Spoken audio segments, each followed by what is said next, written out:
अल्लाह कंदो आवाज न हूंदो। सुने भाई, कल वाला टॉपिक दोबारा पढ़ेंगे। वालेकुम अस्सलाम।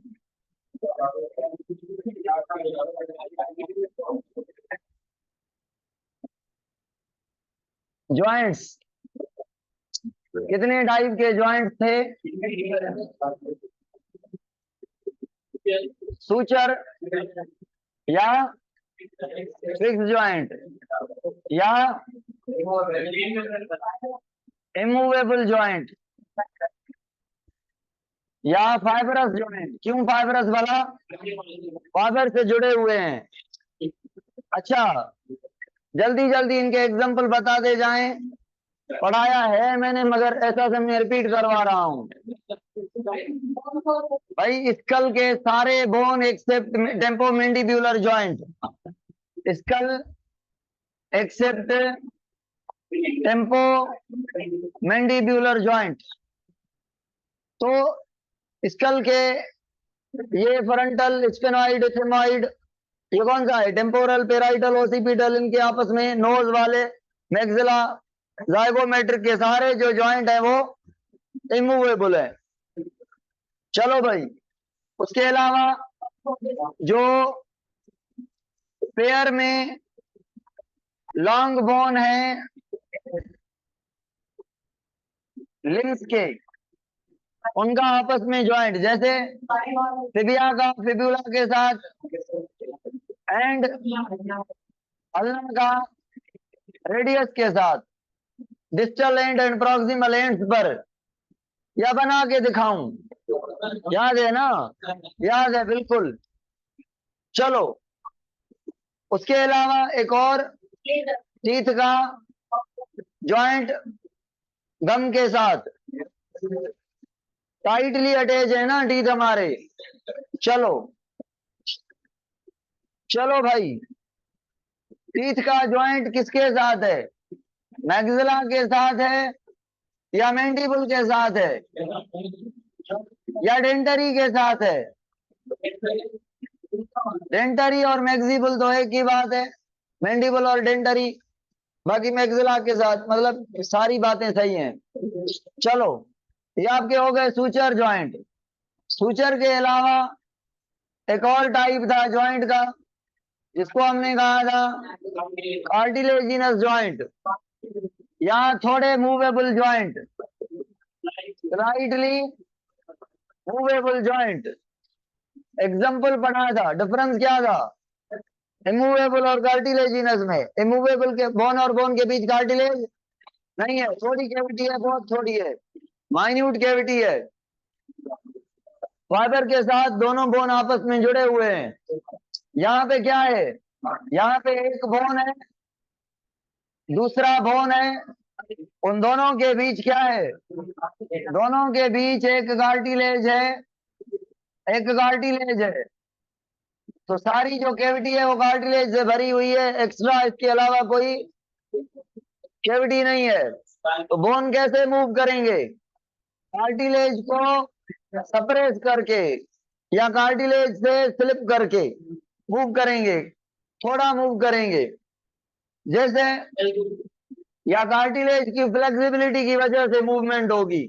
एग्जाम्पल भाई, एक इसका एग्जाम्पल था वर्टिब्री के जितने भी 33 बोन है या 26 बोन है, उनका आपस में ज्वाइंट थ्रो कार्टिलेज, ये वर्टिब्री, ये भी वर्टिब्री, ये बीच में कार्टिलेज क्या कहते हैं? इंटर वर्टिब्रल डिस्क कार्टिलेज को कहते हैं। ये कार्टिलेजिनस ज्वाइंट है। अच्छा, कौन सी कार्टिलेज है ये? फेब्रो है, हाइलिन है? ये फेब्रो है। उसके अलावा एक और एग्जांपल है रिब्स का, स्टर्नम के साथ कार्टिलेजिनस ज्वाइंट है। रिब्स का स्टर्नम के साथ, स्टर्नम के साथ ज्वाइंट है। और ये कौन सी कार्टिलेज है बताएं भाई? ये वाली हाइलीन कार्टिलेज या कोस्टल, चलेगा, दौड़ेगा, दोनों बातें सही हैं। उसके अलावा तीसरा टाइप है इसका, हाँ भाई, कौन सा? Pubic, pubic symphysis. Pubic symphysis मतलब ये जो ये इलियम स्चियम प्यूबिस और इधर से भी इलियम स्चियम प्यूबिस।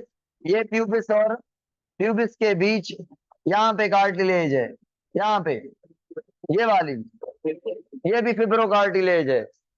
ये ज्वाइंट है कार्टिलेजिनस, थोड़ी बहुत मूवमेंट करते हैं। तीसरा टाइप ज्वाइंट का द मोस्ट इम्पोर्टेंट, 2025 में इससे एमसीक्यूज आएगा पक्का। 2025 में आपकी एंट्री में पक्का एमसीक्यूज आएगा। ये मेरी साइन लग गई, अगर ना आए तो मुझे कहना, ठीक है। चलो भाई, कौन से ज्वाइंट हैं? साइनोवियल ज्वाइंट या हाईली मूवेबल ज्वाइंट। अब ये ज्वाइंट कार्टिलेजिनस से कैसे डिफरेंट है कि भाई एक बोन होगा, ठीक है, और दूसरा भी बोन होगा, और इस बोन के ऊपर भी लगी होगी क्या? कार्टिलेज। उसके ऊपर भी लगी होगी क्या? कार्टिलेज। आमने सामने वाली को कहते हैं आर्टिक्यूलेटिंग कार्टिलेज। तो इस ज्वाइंट में कार्टिलेज भी है, मगर कार्टिलेज के अलावा ये स्पेस भी है, और ये space is called as synovial cavity. जिस ज्वाइंट में कैविटी हो उन्हें कहते हैं साइनोवियल ज्वाइंट। और सुने, इस बोन और बोन पे मेम्ब्रेन लगी हुई है, ऐसे मेम्ब्रेन लगी हुई है, इसको कहते हैं साइनोवियल मेम्ब्रेन। क्या? Synovial membrane. और साइनोवियल मेम्ब्रेन के बाहर, साइनोवियल मेम्ब्रेन के बाहर बड़े पक्के से धागे लगे हुए हैं। पक्के आई मीन टूटेंगे नहीं, वैसे फ्लेक्सिबल है, लचक है इनके अंदर, मूवेबल है। इनको हम कहते हैं लिगामेंट। पता है? पता है इन दो को मिला के क्या कहते हैं? ये साइनोवियल मेम्ब्रेन और ये लिगामेंट और साइनोवियल मेम्ब्रेन को मिला के हम कहते हैं कैप्स्यूल। कैप्स्यूल, ठीक है, साइनोवियल ज्वाइंट का कैप्स्यूल। तो कैप्स्यूल की इनर लेयर क्या है? कैप्स्यूल की आउटर लेयर क्या है? तो भाई ये जो इनर लेयर है, आई मीन साइनोवियल मेम्ब्रेन है, ये एक फ्लूइड सीक्रेट करती है, जिस फ्लूइड को कहते हैं साइनोवियल फ्लूइड। और ये ऐसे होता है जैसे गाड़ी के अंदर ग्रीस होता है, ऑयल होता है। ग्रीस होने की वजह से बॉडी के जो पार्ट्स हैं गाड़ी के, वो आपस में रबिंग नहीं करते, फ्रिक्शन नहीं बनता, आता फ्रिक्शन के एंटी होता है ये। ऐसे हमारे ज्वाइंट वाले हड्डे आसानी से मूव करते हैं। हड्डे के ऊपर कार्टिलेज क्यों लगी हुई है? ताकि जब हम जंप करें, जोर लगाएं, तो हड्डा, ये जो ऊपर वाली हड्डी है, नीचे वाली हड्डी से ठा करके ना लगे, टूटे ना। शॉक को एब्जॉर्ब करने के लिए आर्टिकुलेटिंग कार्टिलेज। उसके अलावा कार्टिलेज को बचाना है, कार्टिलेज में रबिंग ना हो, इसीलिए बीच में फ्लूइड भरा गया है। और फ्लूइड होने से क्या होगा? कार्टिलेज पे कोई प्रेशर नहीं पड़ेगा, स्मूथली फ्रीली जो ऊपर वाला बोन है या नीचे वाला एक दूसरे के ऊपर आसानी से स्विमली मूव करेगा, मूवमेंट आसानी से होगी। अगर अगर अगर बाय चांस ऐसा हो जाए कि कोई वायरस लग जाए, इधर क्या लग जाए? वायरस लग जाए, बैक्टीरिया लग जाए, फंगस लग जाए, लग सकती है ना, या एंटीजन गलत लग जाए या गलत ग्रोथ हो जाए, तो मुझे बताएं, हमारा इम्यून सिस्टम इन सेल को छोड़ेगा, वायरली अफेक्टेड सेल को, पैथोजन से अफेक्टेड सेल को, या गलत एंटीजन वाले को, एबनॉर्मल सेल को, कैंसरस सेल को। तो हमारा डब्ल्यूबीसी इसको क्या करेगा? साइनोवियल मेम्ब्रेन को, साइनोवियल मेम्ब्रेन को तोड़ देगा। जब साइनोवियल मेम्ब्रेन टूट जाएगी तो मुझे बताएं, साइनोवियल फ्लूइड यहाँ पे रुकेगा, बह जाएगा। जब बह जाएगा तो ये जो ज्वाइंट है उसका ग्रीस निकल गया, साइनोवियल फ्लूइड निकल गया। अब मुझे बताएं, वो सिल्परी नेचर रही, फ्रिक्शन आएगा, रबिंग होगी, कार्टिलेज के ऊपर रबिंग होगी, तो कार्टिलेज पर रबिंग होगी तो कार्टिलेज लिविंग है, कार्टिलेज के सेल मरेंगे। जब मरेंगे कार्टिलेज पे फोर्स होगा, प्रेशर पड़ेगा, रबिंग होगी, कार्टिलेज के सेल की डेथ होगी, तो कार्टिलेज स्वेलिंग करेगी। जब स्वेलिंग करेगी तो सारा ज्वाइंट सूज जाएगा। जब सारा ज्वाइंट स्वेलिंग हो जाएगा, बीमारी को कहेंगे आर्थराइटिस। आर्थराइटिस के तो कितने टाइप हैं? 3। एक का नाम है रूमेटॉइड,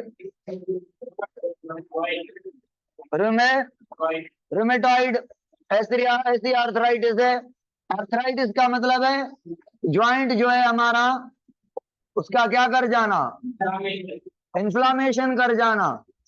अब यानी मूवमेंट सही नहीं होगी आर्थराइटिस में। जब ज्वाइंट स्वेलन हो जाएगा, सूजन हो जाएगी, तो कैसे मूव करेगा?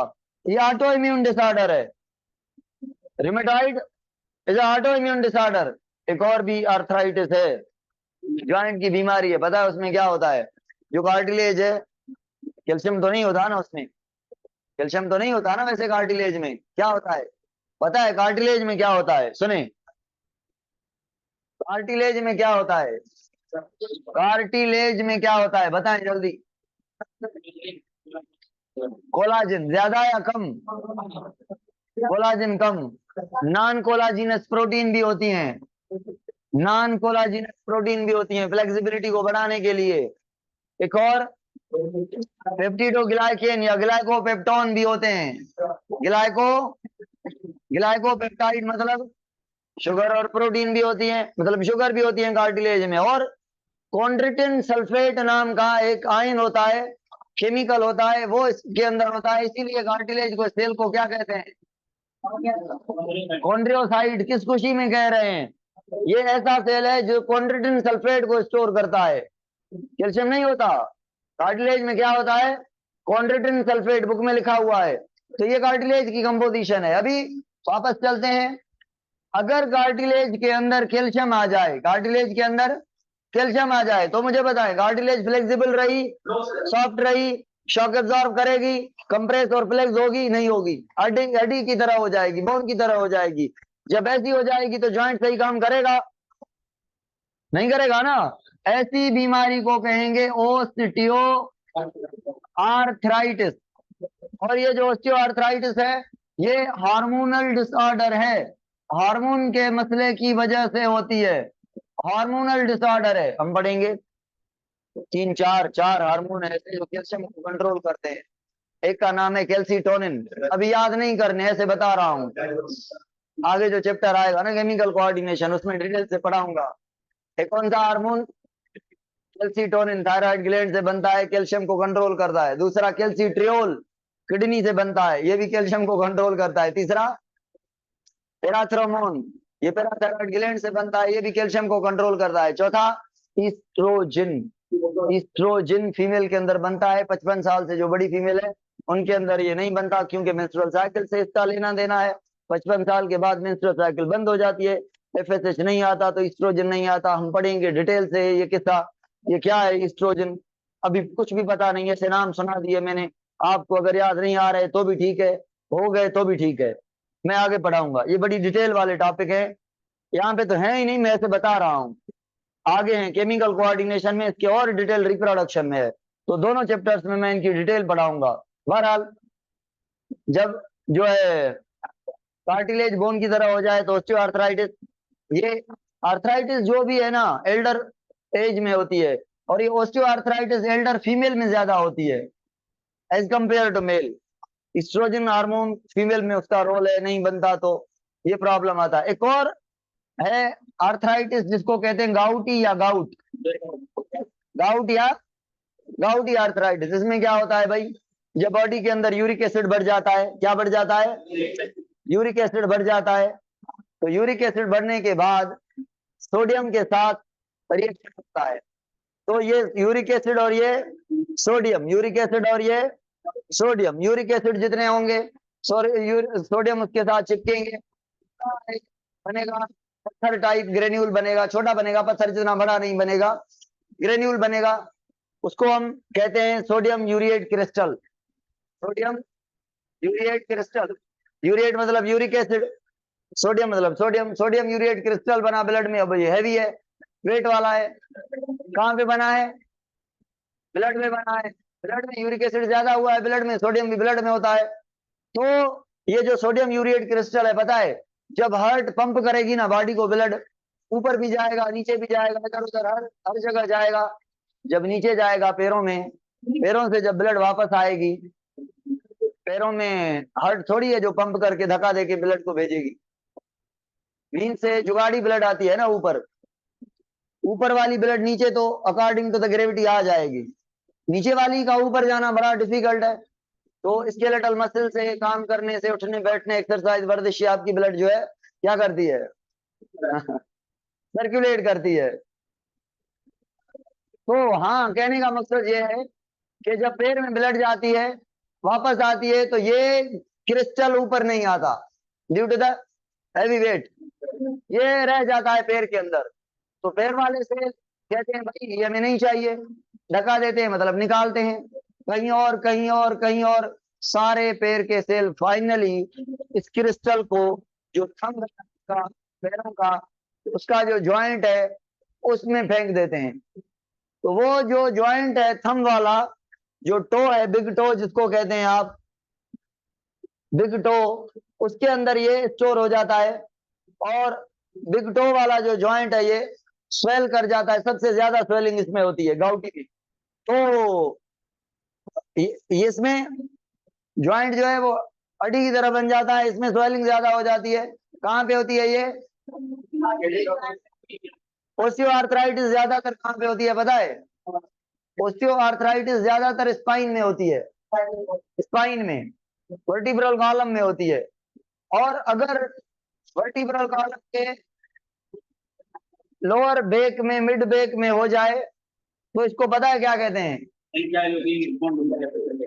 एनकाइलोजिंग, याद करें, ankylosing spondylitis, spondylitis, ankylosing spondylitis book में लिखी हुई है।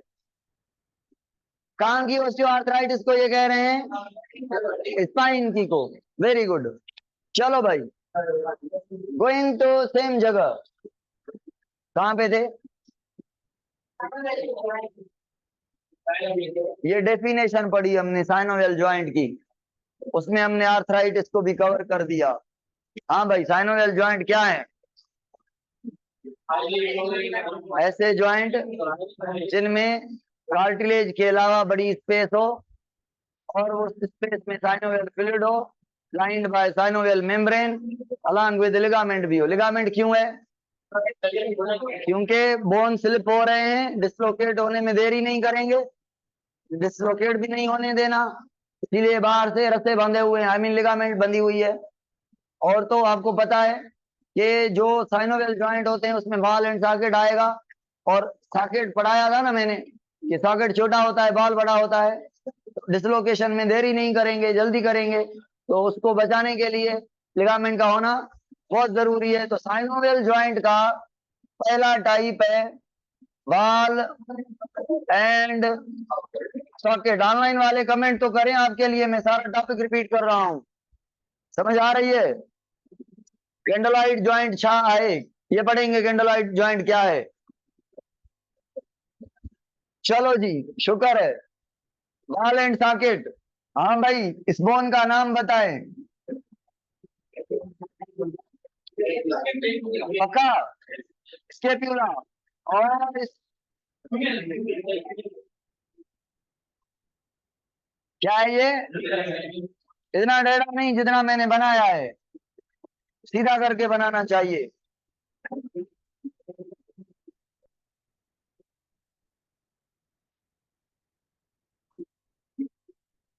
ये कौन सा बोन है? ये वाला, ये अल्ना। और ये वाला रेडियस थंब की साइड है, और ये अल्ना आपकी इस उंगली की साइड है। ये नीचे वाला अल्ना है, ये वाला, ये जो नीचे लग रहा है इधर, और इधर इस साइड वाला, थंब वाली साइड वाला, ये रेडियस है। अल्ना पतला है और लंबा है थोड़ा, अल्ना पतला है और ये इधर तक है, इधर तक है, और रेडियस इधर तक है। रेडियस, ये रेडियस है, ये वाला, ये जो लग रहा है ना इधर, इधर तक है ये रेडियस।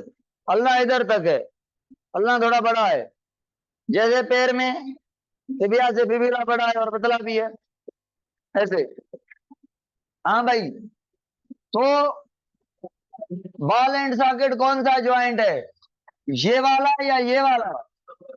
स्केप्यूला वाला। तो भाई स्केप्यूला के अंदर सॉकेट है और ह्यूमरस का ये बॉल है, ये बॉल एंड सॉकेट ज्वाइंट है। अब मूवमेंट कैसे होगी? आम आपकी इधर भी होगी, इधर भी होगी, इधर भी होगी, इधर भी होगी, यानी आगे भी जाएगी, पीछे भी जाएगी, ऊपर भी जाएगी, बॉडी की ओर भी जाएगी, ऑल डायरेक्शन में भी घूमेगी, है ना। तो ये क्यों घूम रही है? ड्यू टू द छोटा सॉकेट, और ये बड़ा बॉल इसमें ऑल डायरेक्शन में घूम रहा है। अगर ये सॉकेट बड़ा होता तो हमारी आर्म, अगर सपोज कर लें बड़ा कर लें सॉकेट, कर लें बड़ा सॉकेट इधर, ये स्केप्यूला हो गया। अब हमारी आर्म इधर तक जा पाती, इधर तक आ पाती, बस इधर उधर ऐसे ऐसे करते मूवमेंट, ऐसे ऐसे बस, और कहीं नहीं जाती। समझ आ रही है? तो छोटा सॉकेट प्रमोट करता है, छोटा सॉकेट प्रमोट करता है मूवमेंट को, और बड़ा बॉल प्रमोट करता है मूवमेंट को, और छोटा सॉकेट बड़ा बॉल प्रमोट करता है डिसलोकेशन को भी। डिसलोकेशन से बचाने के लिए यहाँ पे क्या लगे हुए हैं? लिगामेंट्स हैं, बड़े ताकत वाले। इधर चेक करें, ये लिगामेंट लगे पड़े हैं, आपको ये नजर आएंगे, लगेंगे, थोड़ा टाइट करके देखेंगे, बड़े पक्के से धागे नजर आएंगे, है ना? नजर आ रहे हैं ना? यही, इधर से भी हैं, इधर से भी हैं, जिधर किधर से हैं। चलो भाई, दूसरा बॉल एंड सॉकेट का एग्जांपल बताया। एक तो आपने बताया शोल्डर, आपने बताया स्केप्यूला और ह्यूमरस के बीच है। हिप वाला, हिप वाला मतलब जो इनोमिनेट बोन की केविटी को क्या कहा था? एसिटाब्यूलम। क्या कहा था? बना के दिखाऊं? बना नहीं बनाऊं? चलो ठीक है, ओके। बस बोन कौन से हैं? इनोमिनेट। और सॉकेट किसका है? नाम क्या है सॉकेट का? केविटी का एसिटाब्यूलम। चलो भाई, चलेगा, दौड़ेगा। अच्छा, गिलेनोइड केविटी और एसिटाब्यूलम में से बड़ी कौन सी है? उसीलिए एसिटाब्यूलम मतलब एपिगिल्टिल की जो मूवमेंट है वो आर्म से, शोल्डर जॉइंट से कम है। सबसे हाईएस्ट मूव करने वाला बॉल एंड सॉकेट है, बॉल एंड सॉकेट में से शोल्डर है। चलो ओके। दूसरा type hinge joint. Hinge joint ऐसे जॉइंट को कहते हैं जो मूव करे इधर से इधर, इधर से इधर, ऐसे ऐसे ऐसे ऐसे ऐसे ऐसे, खुले बंद, दरवाजे की तरह, विंडो की तरह, दरवाजे की तरह, विंडो की तरह, ऐसे जॉइंट को हिंज कहते हैं। हिंज क्यों है हिंज? भाई हिंज के एग्जांपल कौन से हैं? एक एल्बो, एल्बो हिंज है। बताएं, ह्यूमरस और किसके बीच है? अल्ना। कौन सा बोन है जो ज्यादा पीछे मूवमेंट नहीं होने दे रहा? अल्ना को। ह्यूमरस की एक्सटेंडेड चोटी जो नीचे से है, ये आम को नीचे नहीं जाने देती, आम को ऊपर ज्यादा जाने दे रही है, मतलब ऊपर वाली चोटी खाली है, पीछे है। तो ये आपकी आम इधर तक आ सकती है, फिर इधर तक आ सकती है, इधर से इधर से इधर से इधर। एक प्लेन में, एक प्लेन में मूवमेंट होगी, एक प्लेन में मूवमेंट होगी, और बाय डायरेक्शन आगे पीछे। समझ आ रही है? दूसरा भाई, इसका एग्जांपल एल्बो के अलावा हिंज का नी। नी किसके बीच है? नहीं बताएंगे आप? पटेला एंड तिबिया के बीच। आगे वाला तिबिया है ना बड़ा, और ऊपर पट्टी जो लगी हुई है, प्लेट लगी हुई है, पटेला। तो पटेला तिबिया को नहीं होने दे रहा ऊपर, इसीलिए फिब्यूला को कैसे? एक मिनट में देख लूं।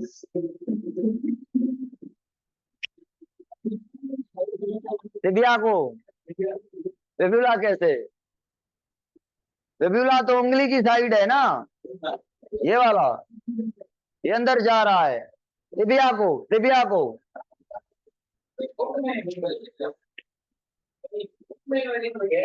अच्छा चला। हाँ, ये है फरी चला बुक में, मुझे अवदान बुक में उल्टा लिखे है।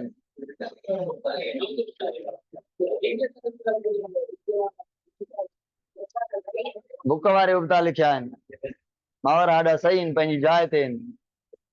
ना बुधो बाबा बुधो था अवाम घटा छा। चलो भाई तीसरा टाइप बॉल एंड सॉकेट का, तीसरा टाइप बॉल एंड सॉकेट का बॉयज बॉयज ये ज्वाइंट है इधर पढ़ाया था मैंने सूचर, ये सूचर है।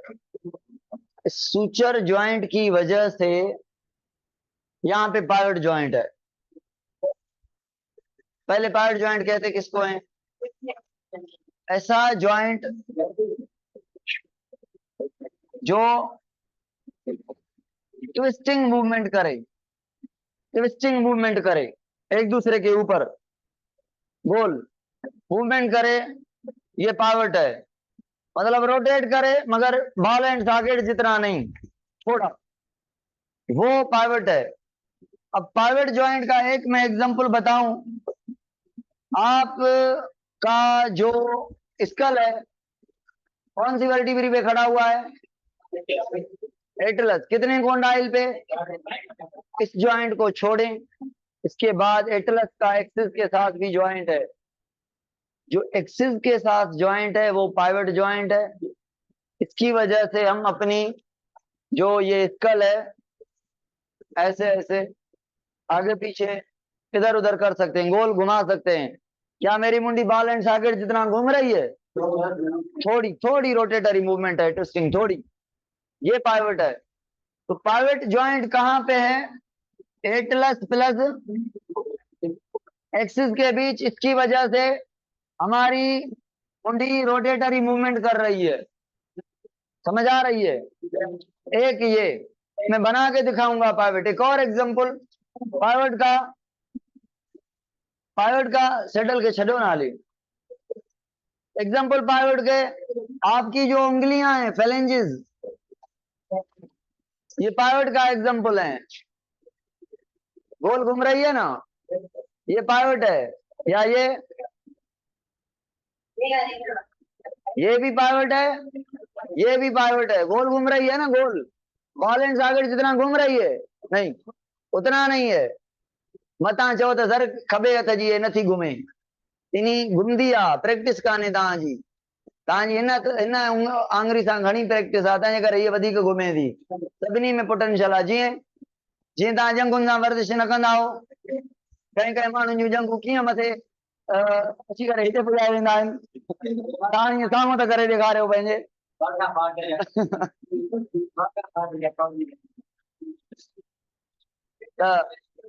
जी पैरों की उंगलियां अंगूठे को हिला के देखें, हिलेगा गोल, ये भी पाइवट है। भाई किसके साथ पाइवट है? फेलेंजिस का, फेलेंजिस का मेटाकार्पल के साथ ये पाइवट है। समझ आ रही है बात?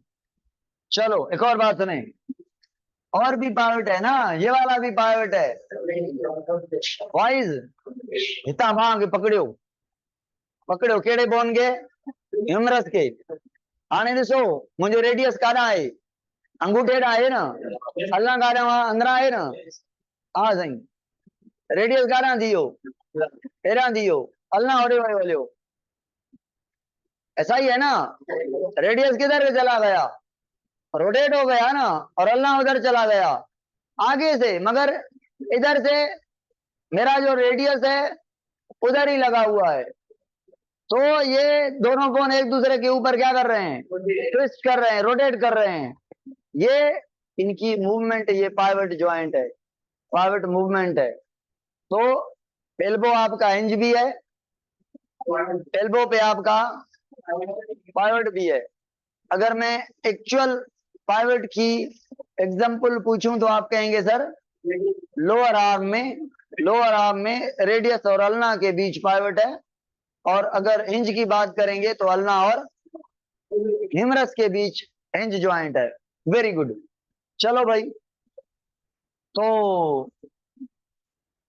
रेडियो अल्नर ज्वाइंट मूवमेंट के हिसाब से पाइवट है, फिक्स के हिसाब से ये सूचर भी है। समझ आ रही है? भाई फिक्स है तो पायोट है ना, फिक्स है तो। अगर फिक्स नहीं होता, हिलाते हम रेडियस को, ट्विस्ट हलना भी करता। क्यों कर रहा है हलना, क्यों फिर रहा है रेडियस के साथ?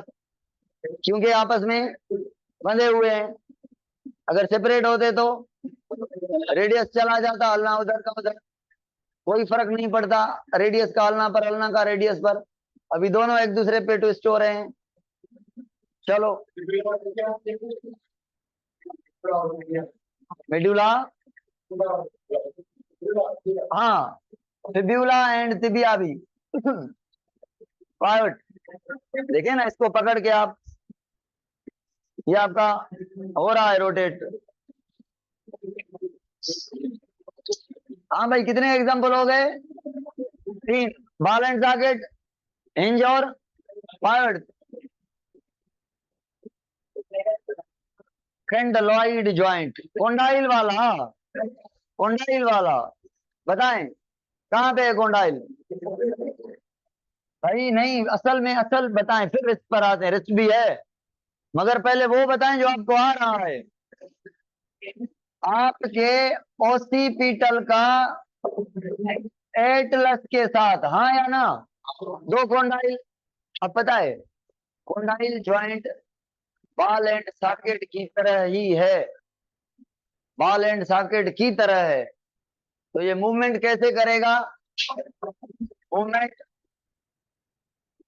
ऑल डायरेक्शंस में करेगा, मगर there is a difference, there is a difference. एक मिनट, जो कोंडाइल है ना, कोंडाइल की मूवमेंट कैसे लिखी हुई है बुक में, पढ़ें तो।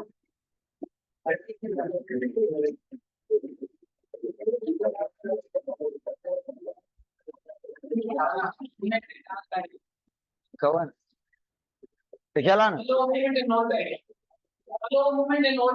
अब कैसे, अब बताएं बॉल एंड सॉकेट जितनी करेगा, पता है क्यों? उतनी क्यों नहीं? यहाँ पे सॉकेट बड़ा है और बॉल छोटा है, तो बॉल ज्यादा फंसा हुआ है, तो ऑल डायरेक्शन में तो करेगा, इधर भी, इधर भी, उधर भी, उधर भी, मगर थोड़ी रोटेशन भी करेगा, मगर थोड़ी। समझ आ रही है ना? कैंडलॉइड ज्वाइंट जो है, कैंडलॉइड ज्वाइंट जो है, ये ऑल डायरेक्शन में करेगा, मगर थोड़ी मूवमेंट करेगा। एक है ओसिपिटल एंड एटलस के बीच एग्जांपल, दूसरा इसका एग्जांपल है आपकी रिस्ट, और तीसरा एग्जांपल है आपकी एंकिल, चौथा एग्जांपल है, चौथा एग्जांपल है आपका रेडियो कार्पल, रेडियो कार्पल। पांचवा एग्जांपल है टिबियो टार्सल, टिबिया का टार्सल के साथ। टार्सल कितने हैं? 7, टिबिया 1। जो टिबिया जा रहा है, जाके रिस्ट की जगह जो बोन है पैर के अंदर, 7 उनके साथ अटैच हो रहा है ना, वो उसमें कोंडाइल, कोंडाइल मतलब, कोंडाइल का मतलब एक खड्डा है, बड़ा सॉकेट है, उसमें बाल फंसा हुआ है, मगर जो बाल है वो एक्चुअल बाल की तरह नहीं है, थोड़ा अंडे की तरह है, थोड़ा बड़ा है, इसीलिए लिमिटेड मूवमेंट शो हो रही है।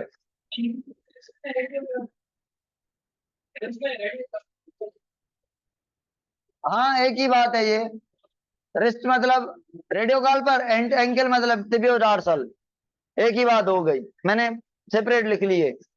रिस्ट का ये एक्सप्लेन करना था कि रेडियस और कार्पल के बीच रिस्ट वाला, एंकल वाला टिबिया और टार्सल के बीच, ये आपका कैंडलॉइड ज्वाइंट है। और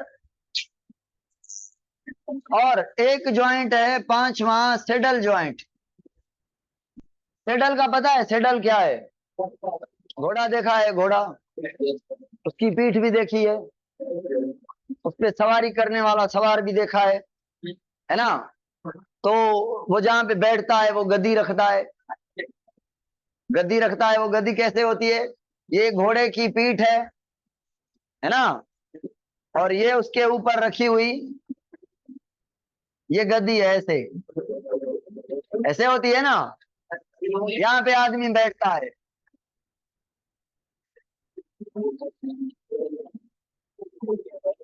ऐसे। तो ये जो जॉइंट है, ये जो जॉइंट है कैसे है, एक बोन के अंदर खड्डा है, मगर कैसा, ऐसा खड्डा है, ऐसा यू शेप, वी शेप, ऐसा खड्डा है, और उसमें दूसरा बोन फंसा हुआ है, ऐसे ऐसे फंसा हुआ है।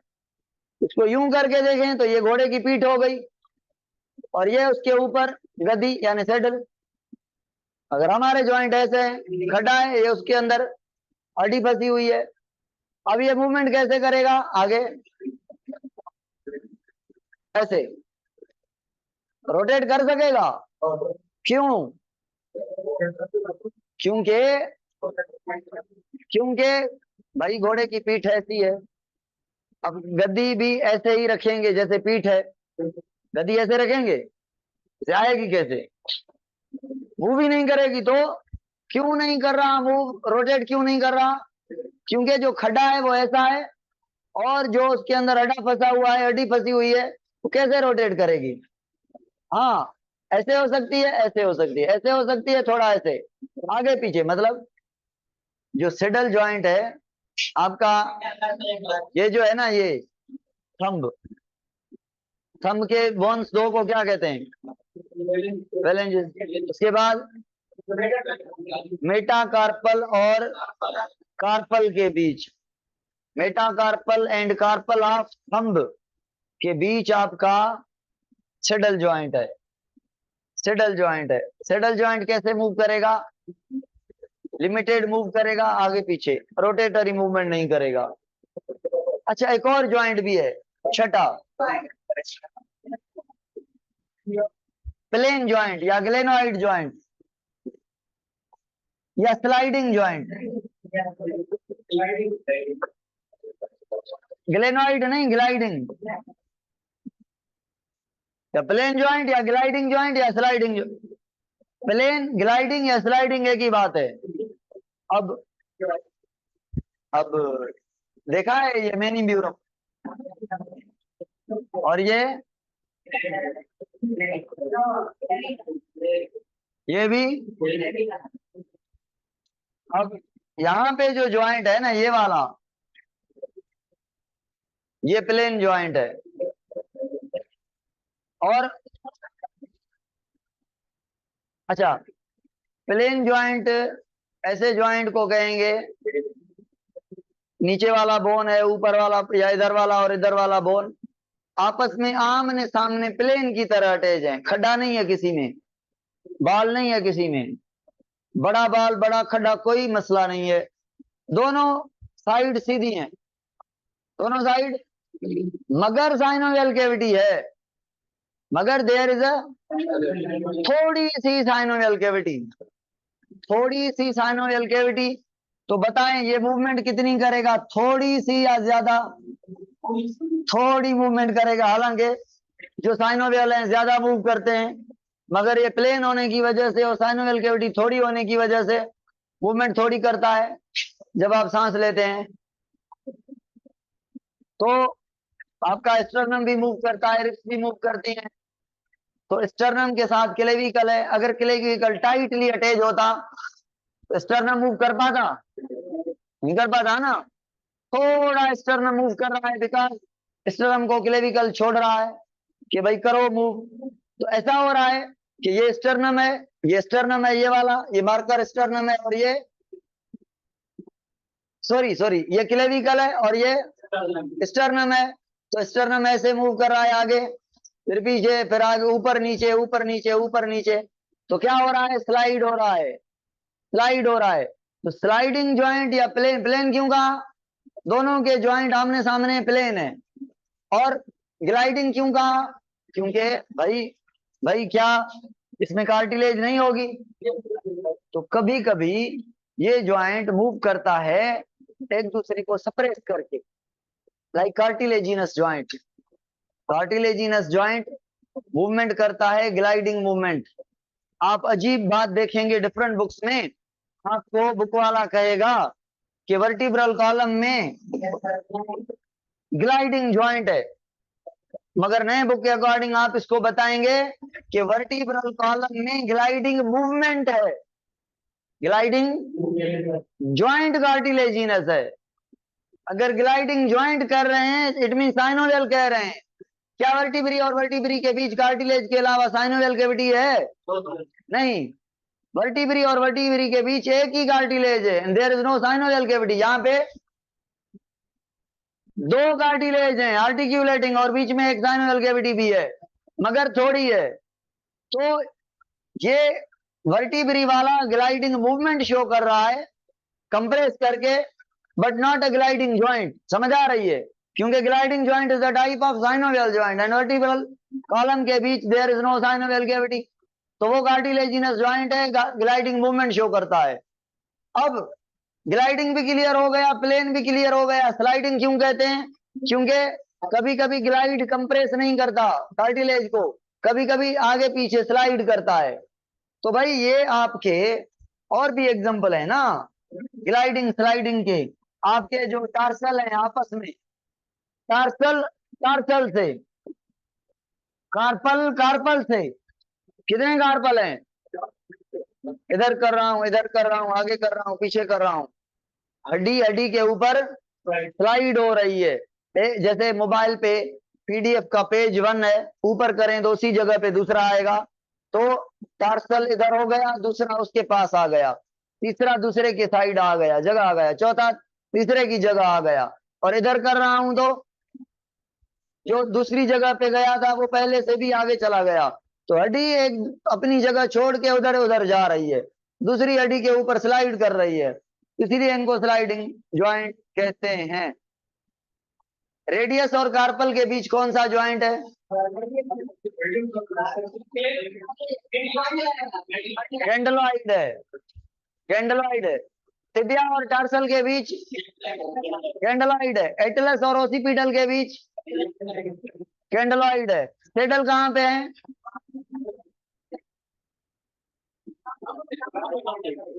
कंब में, चलेगा। और मुझे बताएं कि पायोड कहाँ पे है?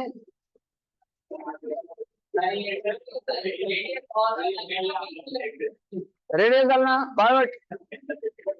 और मैं तो समझा Atlas and axis, very good. चलो ये ऑल अबाउट ज्वाइंट। अभी सुने, अभी टॉपिक कौन सा है? Disorder of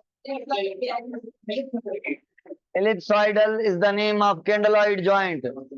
Candleoid is also known as ellipsoidal joint. सुने भाई, डिसऑर्डर ऑफ स्केलेटल सिस्टम में एक डिसऑर्डर हमने कवर कर लिया, मूविंग टू स्पॉन्डाइलोसिस। पता है स्पॉन्डाइलोसिस क्या है?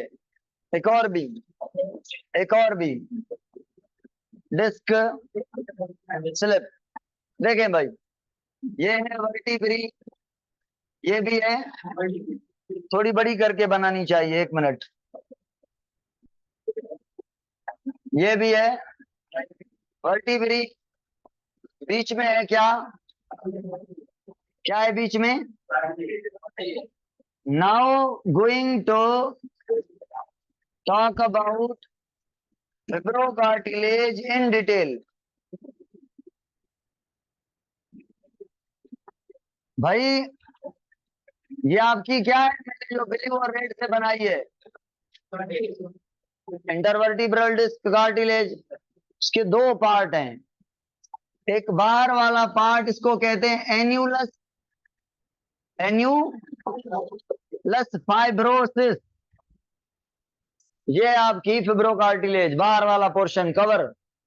जो बीच सेंटर है लाल वाला, इसको कहते हैं न्यूक्लियस पल्पोसस।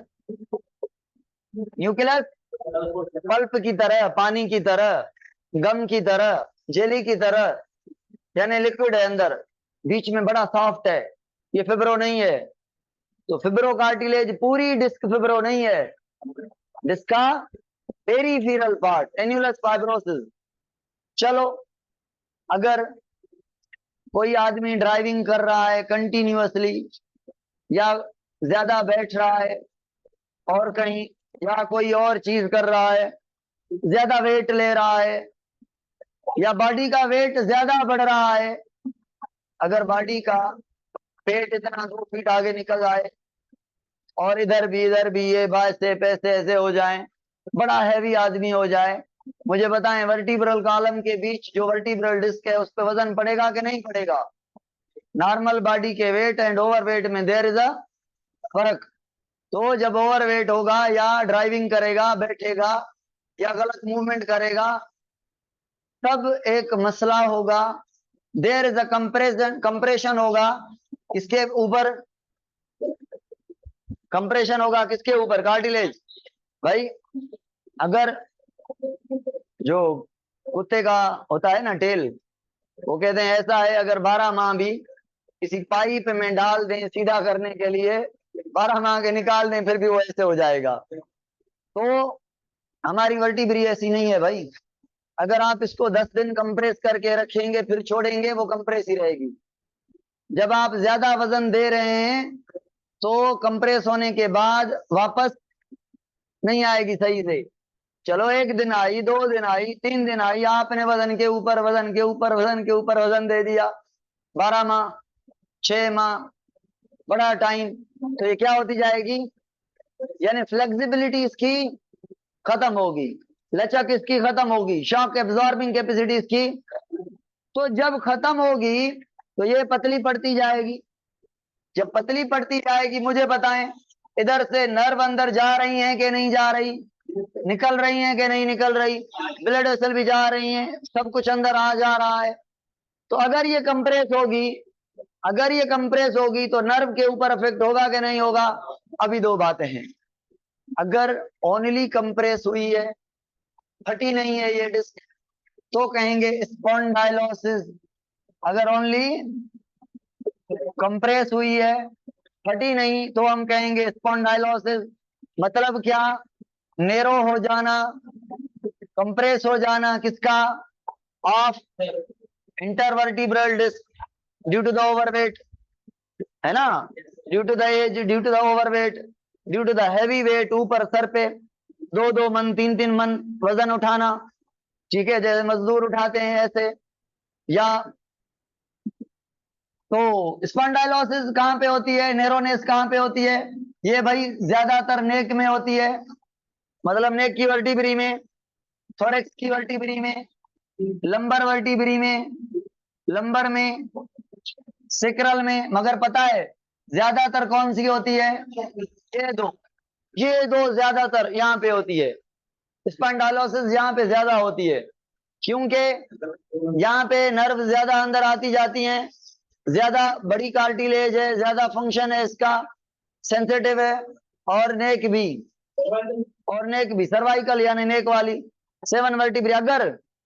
अगर यहाँ की स्पॉन्डाइलोसिस हो जाए तो आम में पेन होगा कि नहीं होगा? क्योंकि इधर से नर्व जाके आम में जा रही हैं, तो नर्व कंप्रेस होंगी तो आम में भी पेन होगा, स्टिफनेस होगी नेक में, इधर उधर बड़ा पेन होगा। भाई डॉक्टर के पास जाएंगे, कहेंगे भाई दर्द हो रहा है, डॉक्टर क्या करेगा? पहले तो वो कहेगा आपके माथे का वजन इतना बढ़ गया है, आपने वजन उठाया है, आपकी जो वर्टिब्रल डिस्क है वो कंप्रेस हो गई है, नर्व डैमेज हो रही हैं या हो गई हैं या होने वाली हैं।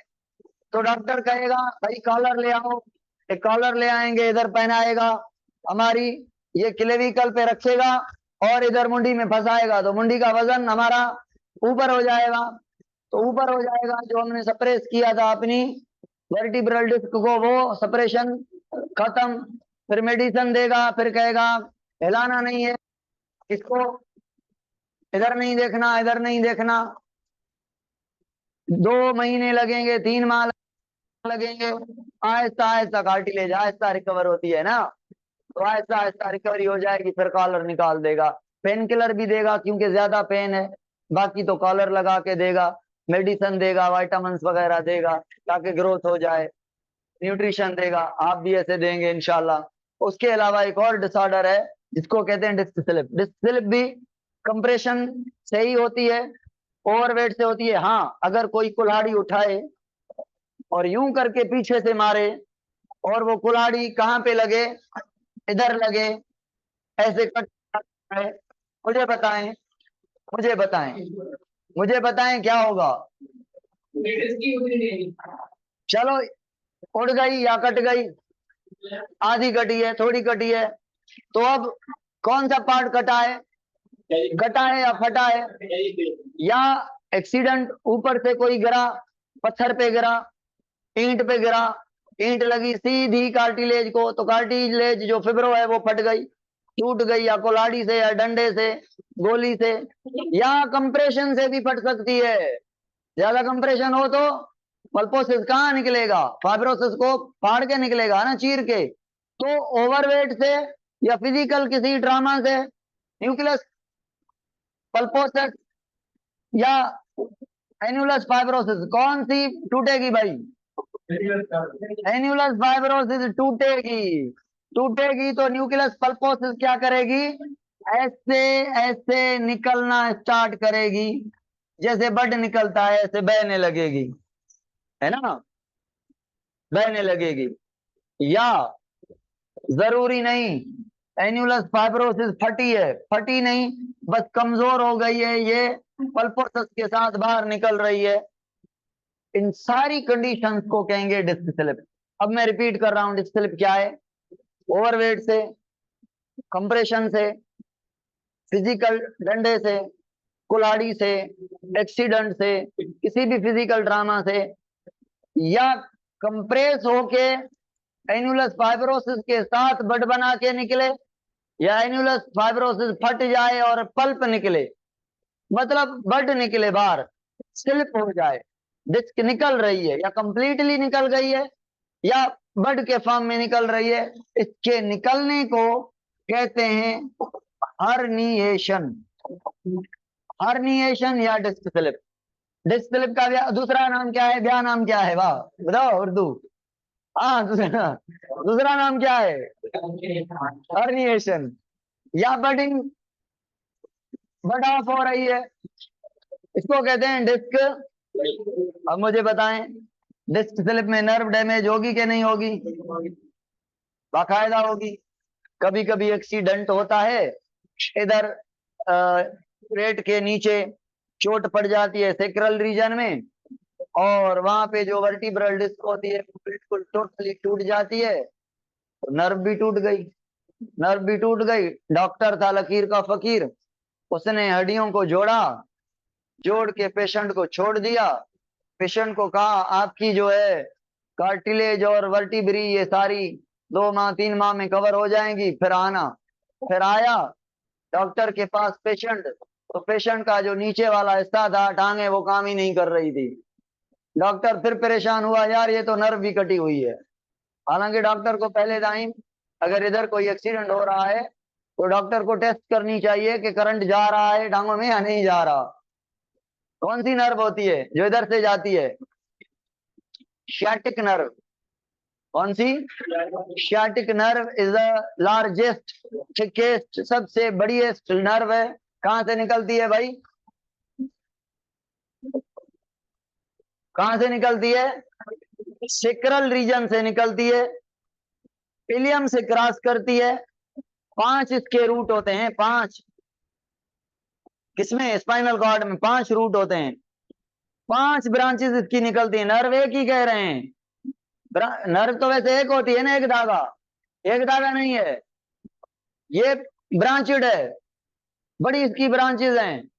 तो ये ब्रांचेड नर्व है, 5 इसकी ब्रांचेस जाती हैं। पहले तो 2 बड़ी ब्रांचेस हैं, एक राइट लेग में, दूसरी, हर एक ब्रांच में 5 हैं, ठीक है। 2 sciatic नर्व है, एक राइट जा रही है, एक लेफ्ट जा रही है, इसके अंदर भी 5 ब्रांचेस, उसके अंदर भी 5 ब्रांचेस वो जा रही हैं।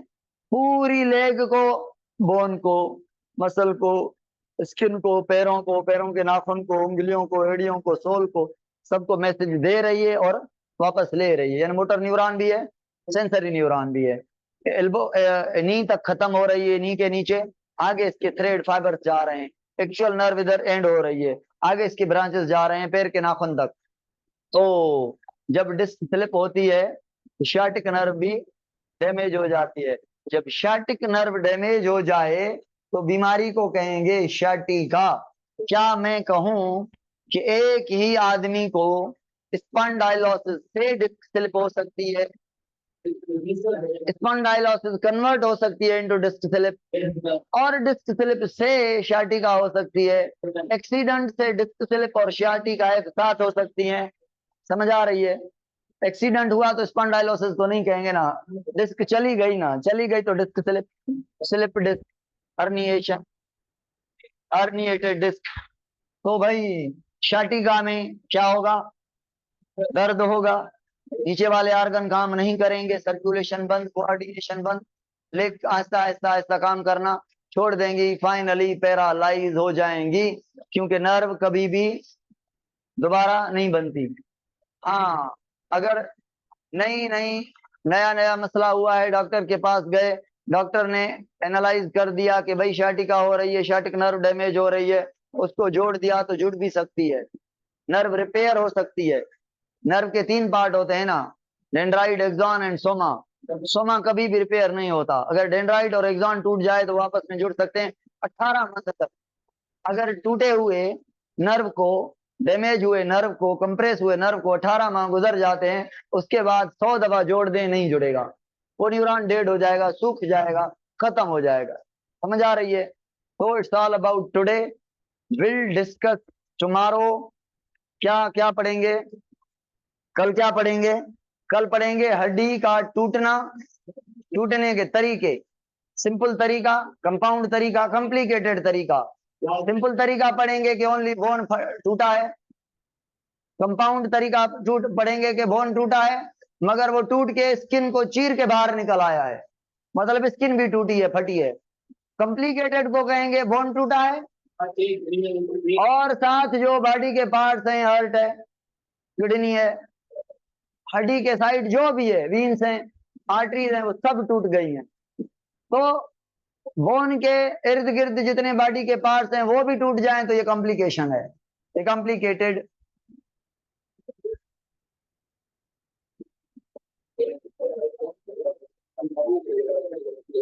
Dendrite, axon and soma. Soma, SOMA।